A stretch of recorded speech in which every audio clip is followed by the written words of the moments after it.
ஒரு குரு நிறைந்த சீடர்களுடன் மிக உயர்ந்த நிலையில் வாழ்ந்து வந்தார். ஒருமுறை அவர் தனது மறுபிறப்பின் தன்மையை காண முடிவு செய்து ஒரு நதிக்கரையில் அமர்ந்து தவம் இருந்தார். தவத்தின் பயனாக மறுபிறப்பில் தான் ஒரு பன்றியாக பிறப்பெடுப்பதை அறிந்தார். மிக உயர்ந்த நிலையில் உள்ள நாம் முன்வினை காரணமாக இப்படி ஒரு பிறப்பை எடுத்து சில காலம் வாழும் நிலை வருவதை அறிந்து மிகவும் மனவேதனை அடைந்தார்.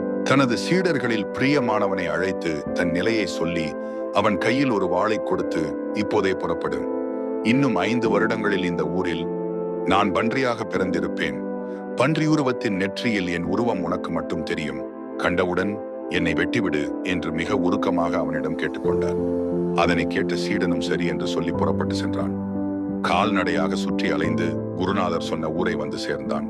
சீடன் அந்த ஊரில் உள்ள பன்றிகளை ஒவ்வொன்றாக நெற்றியை பார்த்தவாறே அலைந்தான். அந்த ஊர் மக்களிடம் இங்கே பன்றிகள் எங்கே அதிகம் இருக்கும் என கேட்டான். அவர்கள் அவனை ஒரு மாதிரியாக பார்த்துவிட்டு, ஊரின் எல்லை தாண்டி ஒரு மலக்குவியல் உள்ள இடம் உண்டு, அங்கே நிறைய இருக்கும், ஆனால் அங்கே போக முடியாது, துர்நாற்றம் வீசும் என்றார்கள். அந்த இடம் நோக்கி நடந்தான் சீடன். அந்த இடம் நெருங்க நெருங்க சீடனுக்கு அளவு கடந்த துர்நாற்றம். மூக்கை பிடித்துக் கொண்டு குருநாதரை தேடினான். ஒரு இடத்தில் பெரிய பன்றி ஒன்று தனது குட்டிகளுடன் ஒரு பெரிய மலக்குழியில் படுத்து விளையாடிக் கொண்டிருந்தது. அருகில் சென்று பார்த்தான். அதன் நெற்றியில் குருநாதர் உருவம் தோன்றி மறைந்தது. உடனே வாளை உருவி, குருவே என்று கூவியபடி பாய்ந்தான்.